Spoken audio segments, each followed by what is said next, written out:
Dzień dobry Państwu. Bardzo mi miło i od razu na wstępie chciałem podziękować za zaproszenie. Będzie mi bardzo miło z Państwem rozmawiać. Mam nadzieję, że to, co dziś Państwu przekażemy, również przyda się i Wam. Mówię, że Wam dlatego, ponieważ sam jestem tatą i ten temat jest dla mnie bardzo ważny. Ktoś mnie ostatnio nawet zapytał w takiej rozmowie, jakie Twoim zdaniem jest największe wyzwanie rodzicielskie i zdecydowanie właśnie to, bezpieczeństwo dzieci w sieci. Bardzo się cieszę, że będę mógł porozmawiać z naszymi szacownymi gośćmi. Panią doktor Elizabeth Milowidow Państwo już znają. Dzień dobry, przywitajmy jeszcze raz brawami.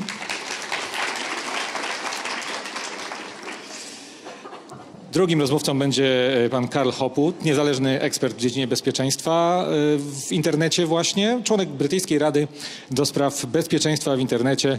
Należy również do Rady Konsultacyjnej Brytyjskiego Centrum Programu Safe Internet, konsultant sieci InSafe. I te wszystkie funkcje są bardzo ważne, dlatego że nasza rozmowa będzie, postaram się przynajmniej z mojej strony, krążyć wokół rozmaitych aspektów bezpieczeństwa w sieci, tego wszystkiego, o czym albo na co powinniśmy zwrócić uwagę. Przywitajmy pana Karl Hopwood. Brawami. Miło mi również powitać Kamila Nowaka, czyli blogera, blog Ojciec, jeden z najpoczytniejszych blogerów parentingowych, z zamiłowania i z wykształcenia pedagog, człowiek, który o rodzicielstwie wie dużo, ale ciągle chce się uczyć i za to go bardzo cenię, też chętnie czytając. Kamil Nowak. Ja sobie usiądę, żeby nasza atmosfera była w miarę swobodna, dlatego że to nie chodzi o to, żebyśmy tutaj prawili jakieś kazania, być może będzie również czas, żeby Państwa włączyć do dyskusji. Chciałbym, żeby ta rozmowa również z Państwa udziałem przebiegła, jeśli to będzie możliwe. Szanowni Państwo, tak jak powiedziałem, sam jestem ojcem i sam ten temat uważam za bardzo ważny. I to jest banał tak naprawdę, bo już nikt nie pyta, jak od tego internetu uciec, jak się oderwać, choć ważne jest to, żeby znaleźć tę sferę offline. Natomiast ważne jest, jak się do tego życia i do tej sfery przystosować. I to jest nasze, rodziców i państwa, też wielu pedagogów, bardzo ważne zadanie i o tym porozmawiamy. I tak pomyślałem sobie, że może to pytanie na początek nie jest standardowe, ale żeby zrozumieć zagrożenia, wypada także na wstępie zapytać, jaka jest różnica między postrzeganiem internetu przez nas dorosłych, a przez dzieci. Bo żeby wejść w tę sferę, trzeba też spojrzeć na sprawę oczami najmłodszych. To pytanie chciałem zadać pani doktor Milowidow. Jaka jest ta różnica? Jak my postrzegamy internet, jak dorośli, czym różni się to, co nasze dzieci widzą w tej całej historii? Yes, I think it is an interesting dilemma because if you ask a child what are the dangers of being online or what are the risks, they will talk perhaps more about cyberbullying or someone saying something nasty to them.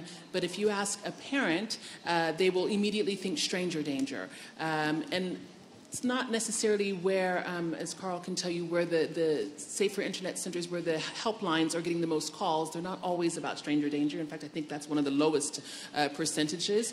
It's more about cyberbullying. So the perception of what is fun, of what is risky, are very, very different. And ironically enough, what you would think would lead adults to be smarter as far as having the experience, the maturity, the background, the wisdom, to help them navigate the digital highway is exactly what makes them weaker, where they are too afraid because of the risk. Maybe they heard something, they read something, or they just feel, oh, I will be a digital dinosaur, and it's too much, and so they don't worry. One of the things I see, even with my own family, is skiing, for example. I took my boys skiing in France. It's great to ski, but I'm from San Diego, and we do not ski in San Diego. And we went to the mountains, and the boys were just fearless. They knew absolutely nothing. They learned. They were just going straight down. They thought it was great. Me, older, experience, maturity, and I was looking down the mountain saying, no way. And this is how it is with internet, right? And yes, my boys do ski now and I still don't, but that's the way it goes. Czy poza tym strachem jest jakaś różnica? Właściwie chciałem zapytać, czego my dorośli, a to jest myślę też kluczowe pytanie, czego my dorośli, znaczy przeciętni użytkownicy sieci, internetu, nie wiemy jeszcze o surfowaniu po sieci, a być może wiedzą już nasze dzieci. Jak to wygląda z pana perspektywy? Karl Hopwood. Thank you. Good morning, everybody. It's really nice to be here. I think there are differences between parents and children, and I think the levels of understanding differ as well. I think children are curious, but by default, they've always been curious. And if I give you an example, when I was at school, some children in my school looked up rude words in the dictionary. Maybe that was only in my school, but I think it happened a lot. Now, as Elizabeth said in her presentation, you know, children and young people will still look up rude words, but they'll do it on Google or Bing. And then they don't just get words back, they get images and videos back. And there was some interesting research done to answer your question that sort of suggested that when parents think about the worst things that their children might be seeing online, they base that on what was bad when they were a child. And of course, anybody who's ever, you know, searched for rude words will know that the extent of what you get back and how offensive and extreme it might be is very, very different from what, you know, somebody of my age would see. So I think that that's one of the huge differences. They're not aware of the extent of the content, but they need to be, because they're the ones who gave them the laptop, the phone, the tablet device that lets them access this. To pokazuje tylko taką sferę internetu, nieskończoności w zasadzie internetu, tego, nad czym nie mamy kontroli. I właśnie to powoduje, że my rodzice często mamy te rozterki przed daniem komuś smartfona, czy tabletu, czy komputera. No właśnie, te rozterki rodziców są jak najbardziej uzasadnione i jak sobie radzić z tymi wątpliwościami, czy się nimi kierować, czy jak je racjonalizować, po to, żeby też w oczach dzieci nie wypadać jako ten dinozaur, jak tutaj pani doktor zauważyła, czy taki zrzędliwy, który z nowościami jako tata na przykład absolutnie nie chce się zapoznać. Co więcej, nie daje się zapoznać naszemu dziecku. Jak sobie radzić z tym? Jak na przykładzie? To ja na początku chciałbym powiedzieć, że takie osoby, które mają właśnie obawy, na pewno do takiego podejścia mam dużo większy szacunek niż ktoś, kto w ogóle bez żadnego zastanowienia daje dziecku dostęp do tego wszystkiego i nie uczy czegokolwiek na temat tabletów, telefonów, internetu. I ja to lubię porównywać do jedzenia. Tak jak mamy jedzenie, każdy z nas z tego korzysta. Jest jedzenie, które jest dla nas dobre, jest zdrowe i jest jedzenie, które nazywamy śmieciowe. I trochę podobnie jest z technologią. To wszystko jest jedzeniem i tak samo w technologii też mamy te pozytywne strony i te negatywne strony. I mi się kiedyś bardzo spodobało takie powiedzenie odnośnie właśnie jedzenia, że to rodzic decyduje, co ląduje na talerzu, ale to dziecko decyduje, co zjada. I ja mam bardzo podobne podejście, jeśli chodzi o urządzenia, czyli jeżeli przekazuję dziecku urządzenie, to ja się upewniam, co na tym urządzeniu jest. Ja się upewniam, jakie aplikacje tam się pojawiają i staram się konsultować i pokazać, jak te aplikacje działają. I mam na przykład jakieś moje najstarsze dziecko w tej chwili, czy w tej chwili średnie też już, w wieku 10-13 lat, mają dostęp na przykład do aplikacji Duolingo, która pozwala uczyć języka angielskiego.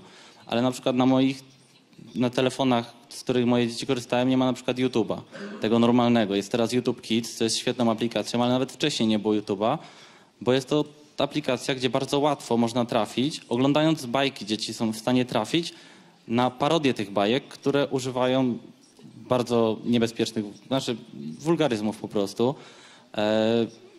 Są też właśnie materiały podobne do bajek, które można tam trafić. Podobnie jest na przykład z wyszukiwarkami. Tam też bardzo łatwo jest trafić na materiały, które mogą po prostu później powodować przerażenie u dziecka albo obrzydzenie, albo jakiekolwiek inne emocje, z którymi będzie się ciężko sobie poradzić. Więc trzeba decydować, co dajemy tym dzieciom Chciałem zapytać, czy to działa? To znaczy, czy one doceniają wkład taty i to, że tata jest tu przewodnikiem pod tej sieci, czy raczej, no pewnie tego nie wiemy tak naprawdę, ale pewnie gdzieś tam mrugają okiem i próbują uciec gdzieś tymi no, innymi ścieżkami. Znaczy, ja myślę, że to na pewno działa na początku, bo wtedy nie znają niczego innego. One nie wiedzą, że na przykład są jakieś aplikacje z grami, dopóki im tego ktoś nie pokaże. Więc to działa na pewno, ale tylko do pewnego momentu i później już trzeba jakby wykorzystać te podstawy, te fundamenty, które zrobiliśmy, te tłumaczenia, żeby właśnie kiedy to, co mówiła wcześniej pani Elizabeth, że w sytuacji, kiedy nasze dzieci będą korzystały z innych urządzeń, że miały te fundamenty wylane, żeby wiedziały, czemu mają takie aplikacje, a nie inne i czemu na przykład nie zgadzamy się na to, żeby nie korzystały z tych innych.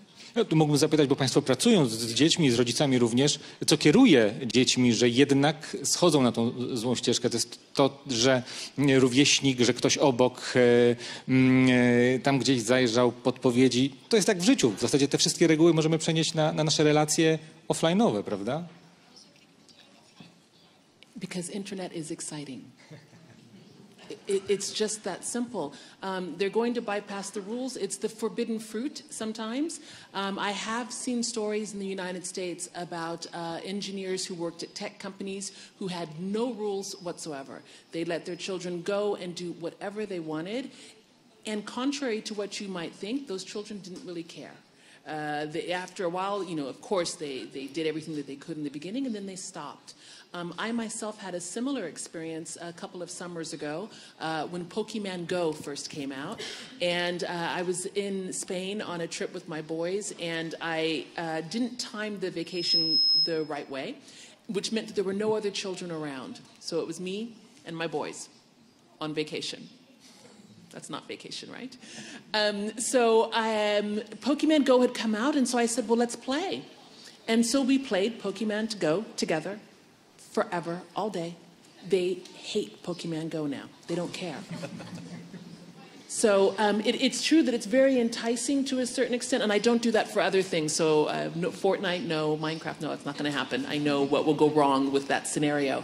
But it's enticing, it's interesting, it's exciting. And the same problems that our children have at self-regulation are the same ones that we have to get offline, to stop looking at that Netflix, what happened next episode, next series. It's difficult, and it's an exciting world. I love my technology.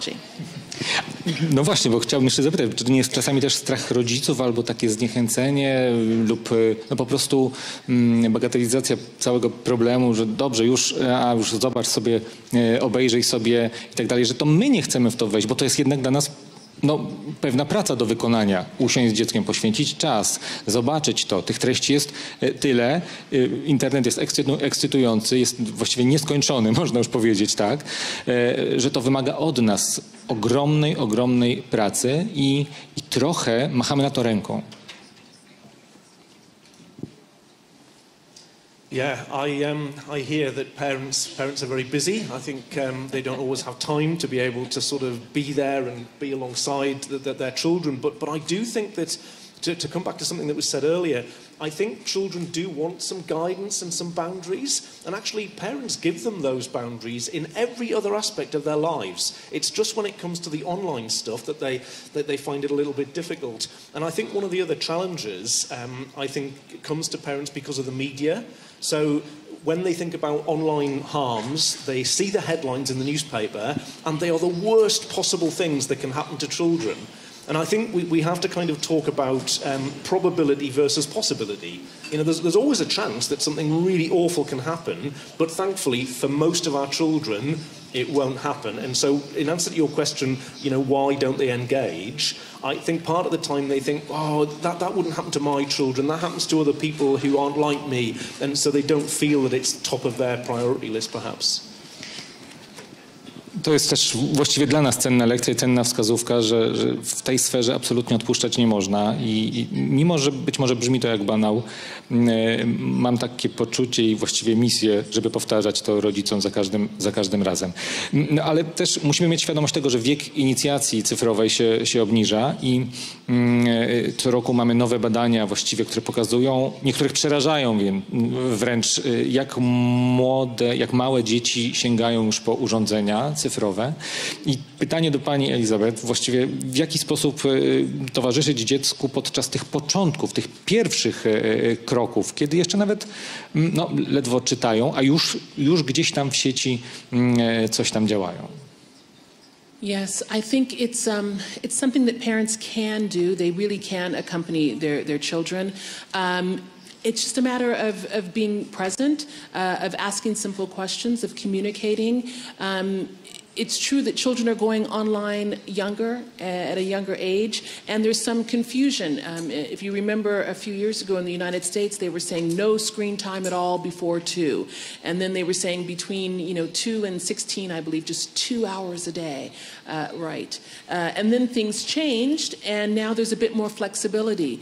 I think that whatever parents do, as long as they are with their children to the extent that they can, that they give them their guidelines, their boundaries, the same ones that they have in their family, what they respect, their expectations of their children, that they can extend those to the online activities. I had the pleasure of working with Jackie Marsh and Sonia Livingston on the Digitalité project. I'm sure some of the teachers from Poland were there. And we were looking at children's activities from newborns up until 8 years old. And at the end result was that we created a guidebook for parents called Smart Parenting on how exactly to accompany children from 0 to 8. And the answer is really just to be there, to play with them, to watch them, even if you don't play, to ask them. If you are present, you're able to share and learn and shape their digital experience. And then just staying in touch with what's happening in the digital world. I know, as Carl so rightly said, with the media, there are so many things. And if parents really knew, and if they were really talking, they would know, okay, this isn't exactly what the problem is. Again, I love internet technology and social media, and it is true that there are risks, but the risks are small. And then when they do happen, the risks are huge. But I think that parents really can support their children. To jest też kwestia tego, że nie zawsze rodzice, czyli my tak naprawdę, którzy weszliśmy w ten świat cyfrowy już w często dojrzałym wieku, mamy wiedzę odpowiednią do tego, żeby dzieciom przekazywać. To jest to, o czym pani powiedziała, fake newsy na przykład. To jest ogromne pole do manipulacji użytkownikami internetu. Inne zagrożenia, bo w ogóle pojęcie zagrożenia, bezpieczeństwa w sieci, zagrożenia w sieci jest pojemne i tak naprawdę inne zagrożenia wynikają z oglądania treści, inne zagrożenia wynikają z komentowania i z hejtu, z tego, co się w tych treściach komentujących tak naprawdę znajduje.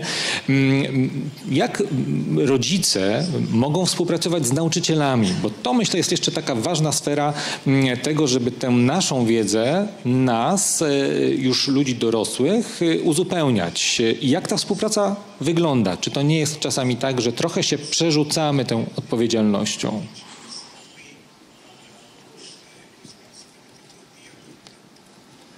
Yes, I think that there's a real challenge there, and I think when we talk to parents to try and empower them, we need to tell them to focus on behaviour rather than technology.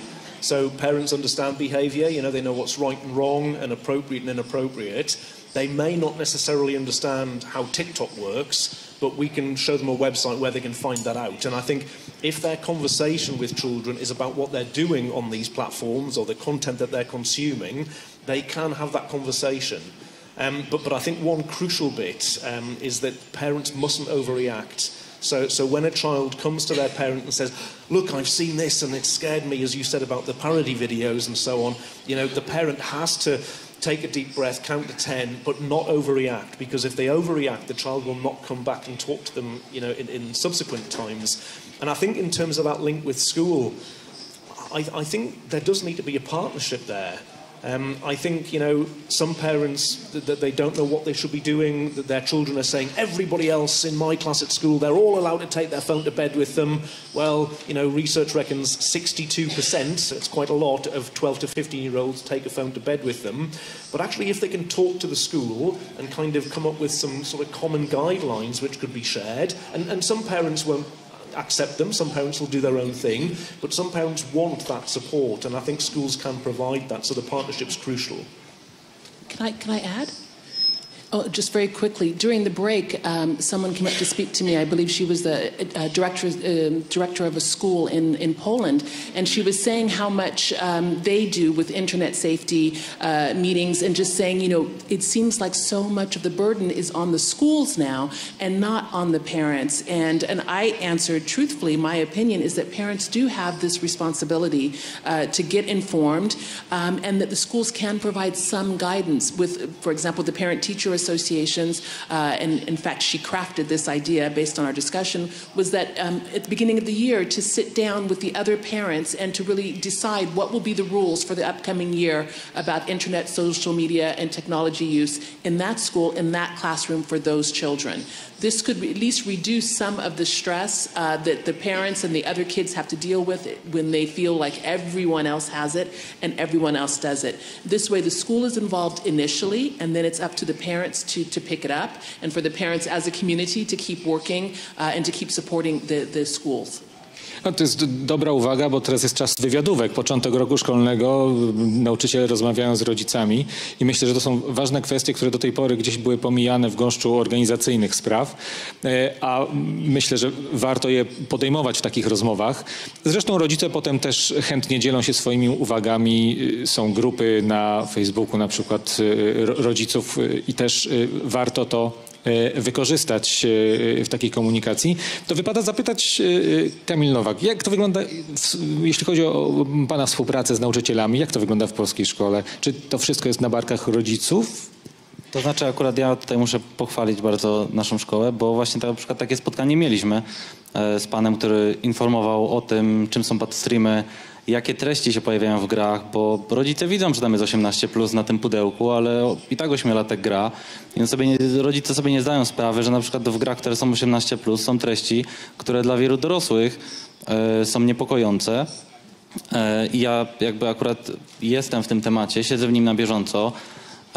Niebieski wieloryb to dla mnie było od razu żart, ale ja widziałem wielu rodziców, którzy byli przerażeni, bo ich dzieci o tym wiedzą, a oni nie mają zielonego pojęcia. Więc no u nas akurat Rada Pedagogiczna jest otwarta i jakiekolwiek sugestie są przyjmowane, żeby zrobić takie spotkanie właśnie na temat na przykład bezpieczeństwa i da się to zrobić, ale to dużo naprawdę zależy od nauczyciela, od dyrekcji i wiem, że nie wszędzie się to da zrobić. No, są rodzice, którzy zabezpieczają się, po prostu zakładają filtry na urządzenia, ale chyba warto wypowiedzieć tutaj też o tym, że nie wszystkie filtry są bezpieczne. To znaczy to tak jak z wszystkimi zabezpieczeniami, właściwie antywirusowym oprogramowaniem. Zawsze są jakieś luki, zawsze są jakieś szczeliny. No z tymi filtrami to właśnie jest tak, że ja jestem za, ale to działa tylko jak są dzieci naprawdę małe i to chodzi o to, żeby na przykład 5, 7, 8-latek nie wszedł przez przypadek na coś, właśnie tak jak mówiłem wcześniej, że mogą przeklikać przez przypadek, ktoś im podeśle jakiś link gdzieś w jakikolwiek sposób, tak jak wcześniej było mówione, że można przez Bluetootha czy cośkolwiek będzie otwartego w urządzeniu, coś mogą dostać, to żeby takie rzeczy zablokować. Ale jak te dzieci mają te 11, 12, 13 lat, to nie wierzmy w to, że takie filtry będą działały bezbłędnie, bo czasami wystarczy zainstalować inną przeglądarkę, czasami wystarczy wpisać w wyszukiwarkę, jak odinstalować to, co rodzice zainstalowali i trwa to dużo szybciej niż rodzicowi zajęło zainstalowanie. Więc no nie możemy wierzyć, że takie filtry zastąpią rozmowę. Poza tym ja bym chciał trochę, tutaj rozgraniczamy właśnie zagrożenia, które płyną z technologii i zagrożenia wszystkie inne. Jeżeli dziecko nie przyjdzie nam, bo nie ma zaufania do nas, że zareagujemy i nie przyjdzie nam powiedzieć, że kolega na przykład go nęka, to tak samo nie przyjdzie nam i nie powie nam, że ktoś go nęka w internecie. Więc tutaj nie rozgraniczałbym tego aż tak bardzo, bo jeżeli mamy to zaufanie, to nawet bez wiedzy na temat technologii będziemy w stanie mu pomóc, bo na przykład skonsultujemy się z kimś, kto będzie w stanie zareagować odpowiednio. Ale to wszystko się opiera na tym zaufaniu, które dziecko do nas ma albo nie ma. Tej relacji, która tam istnieje i ono wie, że może przyjść i jak zobaczy takie coś, to właśnie nie przereagujemy tak jak tutaj było mówione wcześniej, tylko zareagujemy odpowiednio i pomożemy zamiast na przykład nakrzyczeć czy zareagować. Czy zabronić na przykład dostępu do sieci, zabrać urządzenie, prawda? Bo to jest też częsta Tak, kara. no, I znamy to jest też coś... taką historię, gdzie właśnie zabierany był na przykład kabel od komputera. Dziecko miało w domu, kabel do zasilania kosztuje 10 zł, tak? To po prostu dziecko tam nastoletnie sobie kupiło, miało drugi, więc rodzic był szczęśliwy, bo dziecko nie korzysta, dziecko było jeszcze szczęśliwsze, bo korzystało. No i... A też strach albo obawa przed taką karą w postaci odłączenia od internetu jest często dla dziecka podstawą do tego, żeby nie mówić rodzicom o tym, że stało się coś złego. Lepiej nie powiedzieć, może się jakoś to samo rozwiąże, bo jak tata się dowie, to zabierze tablet albo odłączy od urządzenia. I to jest właśnie pytanie, Karl Hoppu, chciałem zapytać, to jest sytuacja idealna, kiedy dziecko oczywiście się zgłosi z danym problemem do taty, do mamy, do nauczyciela, do pedagoga, opiekuna, ale też jakie symptomy wskazują, że coś złego się dzieje? Obserwujemy dziecko w świecie offline'owym, prawda? Jest wszystko dobrze, a jednak coś jest nie tak. I jak dojść do tego, że coś złego się dzieje, czy właśnie hejt, czy cyberprzemoc, że takie ślady, sygnały mogą wpływać na psychikę naszego dziecka, że coś jest niedobrego? I think, all parents would like to think that they're in touch with their child and that they can kind of recognize changes in their behavior. I think sometimes if children are victims of cyberbullying or cybermobbing, they can become very withdrawn.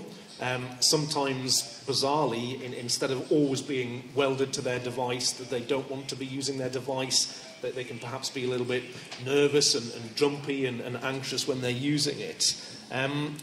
It can also affect things like sleep and mood. They might stop eating, in the same way. The problem is, and I think this is a genuine problem for parents, what I've just described is actual normal teenage behaviour in a lot of senses. And so I guess it's about having, as we were just saying, those channels of communication open. And I appreciate that you're right, not every child will come and tell their parent, especially if they feel the overreaction. But I think, it's being aware and kind of triangulating the other things, the technological changes in what they're doing and also their mood and their behaviour. It's not easy. Musimy reagować, a jakie błędy rodzice popełniają właśnie reagując na takie sygnały? No bo my sami czasami gubimy się we własnych reakcjach, w gąszczu tego wszystkiego. Jak się zachować? To, o czym mówiliśmy, czyli odcięcie od internetu jest najprostsze, ale chyba nieskuteczne. Yes, so as far as some of the, I won't say bad reactions, I will say things not to do in the future. Is the idea that parents react too quickly. They don't listen to what's happening and they immediately say, my child was cyberbullied, my child was bullied, and off they go. I also think that speaking to the other parents, speaking to the child, I've seen parents do that without knowing what in the world is happening, and that creates a lot of digital drama, as we like to say. So I think that those are really the two biggest things that I've seen, or actually even parents trying to retaliate themselves, which I know sounds crazy, but sometimes parents do get involved and do take the phone and they start sending back messages themselves to protect their child. But the flip side of that is, what should you be doing? So parents need to talk to their child, make sure that their child is safe, and to feel the child is being listened to. Already that will reduce a lot of the angst and anxiety. They need to collect evidence by taking screenshots of whatever device it was on. And if you don't know how to capture a screenshot, please go onto Google and put how to take a screenshot. Because I think that those things are important. As a lawyer, I would also say, please do not share that information. Do not keep sending the screenshots to other parents or to the school saying, look at what this child did to my child, etc. No, you're capturing those screenshots as evidence for later for law enforcement officials if it goes that far. You're working with the schools to the extent possible. Sometimes these things can begin offline and go online and vice versa. So the school, the teacher should know. I also think it's really important not to just dismiss this as kids just playing around and kids will be kids and this is just rowdy behavior. I think that if you listen to your child and you hear the story, and again, I say caution, my mother always said that there are 3 sides to every story, your version, his version, and then the truth, somewhere in between.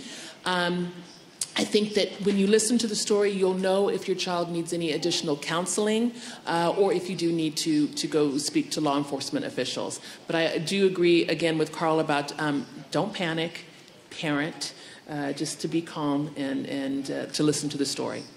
No, to jest trochę tak jak w życiu, kiedy syn czy córka powie, że kolega zrobił jej to czy tamto, powiedział to czy tamto. Też od razu nie idziemy, prawda, do rodziców kolegi. Najpierw staramy się te sytuacje własnym osądem jakoś ocenić. Jak mogę tylko dodać, bo właśnie niektórzy od razu idą, nieważne od sytuacji, więc najlepszym pytaniem, jakie można zadać dziecku, które przychodzi i opowiada czymś takim, to zapytać, czy chcesz, żebym zareagował, czy tylko mówisz mi to, bo chcesz, żebym cię wysłuchał. Bardzo często dziecko wcale nie potrzebuje dodatkowej reakcji, tylko chce powiedzieć, że coś takiego się stało, ale ono już to sobie przepracowało i nic więcej nie potrzebuje z tym zrobić. Jeżeli to nie jest dla nas, naszym zdaniem, coś rzeczywiście, co potrzebuje naszej reakcji. No, takie wzmocnienie rodzicielskie, że rodzic już wie o tym, bo być może dziecko będzie umiało sobie samo poradzić z tym. Być może, bo tak jak mówię, te sytuacje, przecież one się tak bardzo nie różnią. Poza tym, że często internet swoją anonimowością sprawia, że skala zjawiska jest trudna, czy nawet do dotarcia do tego, kto stosuje cyberprzemoc wobec naszych podopiecznych. Myślę, że na tę anonimowość też warto zwrócić uwagę. To, że po drugiej stronie może być ktoś, kogo nie znamy, kto się podszywa. To jest troszkę nawiązujące do tych fake newsów. To jest ogromna lekcja do przepracowania. Z drugiej strony wyobrażam sobie strasznie trudna. Opowiadać dziecku, żeby nie wierzyło w to, co zobaczy.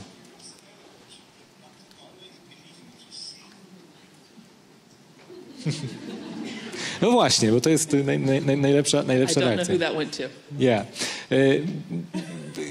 Jak to wytłumaczyć dziecku sytuację, w której my dochodzimy do wniosku, że coś nie jest prawdziwe, prawda? Ma treści, które gdzieś tam mijają się z prawdą albo są specjalnie stworzone w celu manipulowania nim. Dzieci są zero-jedynkowe. Dzieci oczekują jasnych odpowiedzi, prawda? A tutaj mamy sytuację, w której zmierzają do świata, w którym, może jak w grze, są rzeczy prawdziwe i nieprawdziwe. Ono musi już ocenić. Bo to jest strasznie trudne dla młodego człowieka. Karl Hopwood. So yeah, I can come in on that. Sorry, just catching up. Yeah, I think it's about young people understanding that the internet, the online world, is a reflection of the offline world. And one of the things that I often say to children and young people is that anybody can create the content, the good guys and the guys who perhaps are not quite so good. But I also think there's a really important point there about sort of being critical of the content that's online and sort of appraising it and looking for sources and references, as our colleague at the beginning told us. So I think there's 2 bits there. It's kind of recognizing the parallels between on and offline, but it's also actually having some skills to look at content and make a sort of decision yourself as to how reliable it is. Can I answer now? Yeah. No, that was yours. It was yours. Just to add is that I do think that, again, parents don't need to have a special tech skill to understand how to do this. So, for example, if something appears fake, it's the same thing as if they heard some crazy story, I don't know, that Madonna and Prince is doing a concert tomorrow. A parent would be a little skeptical and say, well, where did you hear that from? And who told you? And where can you go online and see where the tickets are for sale? We heard earlier about Snopes, and there's other fact-checking websites. Parents can also take images and insert images into a search engine just to see where it comes from. It's just a matter of thinking and asking questions and just going a little bit further. If something sounds too good to be true, we know that it usually is.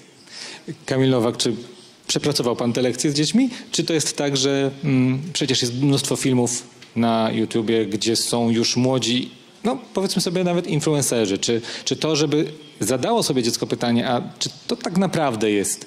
Warto w ten sposób rozmawiać z dziećmi, pokazywać im trochę poziom meta, chociaż to może być dla nich trudne. To znaczy, ja myślę, że to można porównać do takiej rozmowy z nieznajomym, który próbuje już małemu dziecku dać cukierka i go gdzieś zaciągnąć, czy jakieś właśnie, nie wiem, szczeniaczki, czy jakieś inne teraz tam metody właśnie są pokazywane jako te, które działają na dzieci i używamy różnych technik, żeby pokazać, że nie każdy nieznajomy jest osobą dobrą, więc możemy później to przenieść trochę na świat online i pokazać, że w internecie też nie każdy ma dobre intencje. Ja przyznam, że jest to trochę trudniejsze, bo na przykład u nas z tym niebieskim wielorybem to było tak, że to córka ze szkoły przyniosła, się dowiedziała. Ja sobie wtedy zażartowałem, że to nie jest prawdziwa gra, bo ja ją 2 razy przyszedłem i nic mi nie jest. Ale w każdym razie później i tak musiałem spędzić sporo czasu, żeby wytłumaczyć, dlaczego to jest. Musiałem ja przejść przez te strony, pokazać rzeczywiście, że to pochodzi z jakiegoś tam artykułu, który był przed, nie wiem, 2 czy 3 laty chyba na rosyjskich jakichś serwerach, w jakiejś tam właśnie lokalnej mojej gazecie, który jest właśnie typową fake newsową gazetą, żeby wytłumaczyć córce, że to nie istnieje. Tak samo później było ze Slendermanem, z Momo. Dzieci to przynoszą ze szkół i szkoły, nauczyciele też nie zawsze wiedzą, czy to jest prawda, czy nie. Więc no, nie zawsze jest to łatwe i nie dziwię się, że jeżeli ktoś nie zna tych wszystkich stron, tak jak my tutaj siedzimy, rozmawiamy, no to może wpaść w panikę. Krytyczne myślenie, tego trzeba dzieci uczyć od samego początku i wydaje się, że internet jest taką dobrą lekcją w praktyce tego zagadnienia. My tu trochę odrabiamy lekcje, tak naprawdę mam wrażenie, my rodzice, my pedagodzy, troszkę wrzuceni na głęboką wodę, ale chciałbym, żebyśmy spojrzeli też w przyszłość i zapytali o wyzwania, które nas czekają i zapytali, czy prawo nadąża za praktyką i czy powinniśmy oczekiwać i ewentualnie jakich zmian w prawie regulujących czy zachowania w sieci, co należałoby w tej sprawie zrobić. Elizabeth Mierdów. Okay, now you made me really happy, because I love all the law stuff. So there are a lot of legislations coming down. I'm not going to list them all, but in Germany, in France with online hate, in the UK with the online white paper, GDPR, the revised audiovisual services. There are so many things that are being reviewed and revamped to protect our children. In the United States, there are at least, I would think, 10 bills that are currently sitting in front of Congress. Things like banning a loot box, which is what the children can get more involved in online gaming. Censorship Act, trying to remove immunity from technology companies from when they publish content. It goes on and on. But I think the key importance when we talk about all this legislation, when we talk about the future, is that it will not be Germany alone. It will not be France alone or the United States alone. We really need smarter regulation, meaning that everyone rolls up their sleeves, including the tech companies, the stakeholders, the teachers, the parents, the kids themselves under the Convention of the Rights of the Child, to get the children to participate on the law that will affect them. I think for me personally, it's really exciting times, the future for smart regulation. I think it's coming, it's happening. You heard it here first. Czy jest szansa, i to jest takie pytanie trochę ogólne, ale być może warto je zadać, czy jest szansa, że ucywilizujemy ten internet w taki sposób, jak ucywilizowaliśmy zachowania przez pewne kody kulturowe czy innego rodzaju? Czy jesteśmy w stanie doprowadzić do tego, być może bez penalizowania pewnych spraw, a może właśnie nakładając sankcje na pewne zachowania, ten internet, sprawić, żeby ten internet był już bardziej przyjazny, to może nie jest dobre słowo, ale bardziej przystający do tego, z czym mamy do czynienia w świecie pozacyfrowym, w świecie offline. Karl Hoppe. I hope so, is the answer. I think we have to be hopeful that we're able to do some of those things. I think it's about parents not being afraid to parent. A couple of people have said that, and I think it's about, if we just, it's about setting the example. You know, if I say to my children, you can't keep your phone in your bedroom because you need to sleep and it's a huge distraction, then maybe I shouldn't keep my phone in my bedroom either. If I say you can't have your phone at the dinner table because we're going to talk to each other, I shouldn't pull the phone out and think, oh, I've got a text and then start to ignore them. So I hope that we can change things, but I think we have to lead by example, and I'm not sure that we're very good at that. To jest bardzo dobre zagadnienie w kontekście przeniesienia tych akcentów na świat online, offline. Kamil Nowak, jest pan rodzicem, jest pan tatą. Czy na ile i jak wprowadzać ten akcent na to, żeby pokazać, że okej, to jest fantastyczny świat cyfrowy, to jest internet, w którym znajdziemy odpowiedzi na wszystkie pytania, ale jest też świat zupełnie pozacyfrowy. I to jest ten świat, który my znamy z dzieciństwa, prawda?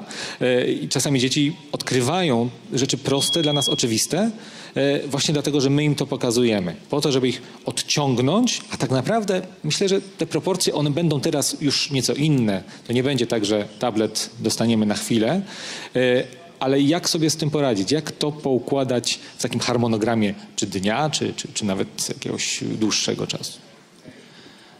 To znaczy, przykra informacja jest taka, że ten świat, w którym my żyliśmy, już nie istnieje i on się zmienia. To znaczy, jest wiele rzeczy, które jest oczywiście lepszych, o których wcześniej było mówione, że kiedyś było lepiej.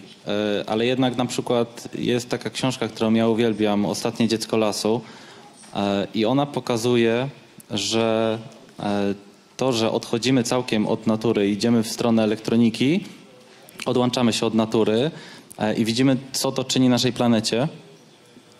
I moim zdaniem było zresztą w tej książce właśnie wspomniane, że wszyscy ekologowie, którzy najbardziej walczą, to są ludzie, którzy najwięcej czasu spędzili jako dzieci w naturze.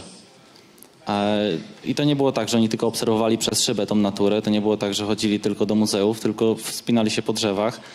I ja uważam, że to jest właśnie najlepsza kontrofensywa dla tego świata online, bo to jest coś, co dzieci kochają niezależnie od tego, ile internetu, telefonów i tabletów mają dostępnych.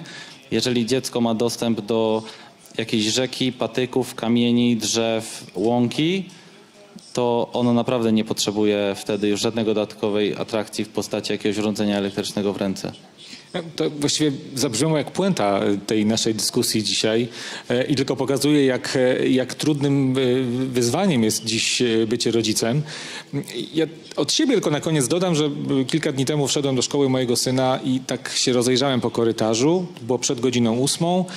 Grupki trzecio, na oko czwartoklasistów siedziały pod ścianami. Szukałem smartfonów w ich rękach, żeby się przekonać, jak jest tak naprawdę. I to, co zwróciło moją uwagę, to grupka, nie wiem, 8, nawet, bo chyba były dziewczyny, siedziała pod ścianą i grali w karty. I pomyślałem sobie, chyba jednak nie zginiemy. Chyba jeszcze nie jest źle tak z nami. A potem sobie pomyślałem, że to jest coś, za co ja bym przyniósł uwagę w dzienniczku, kiedy ja chodziłem do szkoły podstawowej. I to jeszcze bardziej postawiło na głowie mój światopogląd. I pomyślałem sobie, że to bycie rodzicem jest bardzo trudne i trzeba być bardzo dynamicznym w swoich poglądach i to wszystko sobie układać na nowo niemalże każdego dnia. Chciałem zapytać, czy ktoś z Państwa ma pytanie do naszych gości, czy moglibyśmy udzielić odpowiedzi, czy ktoś chciałby...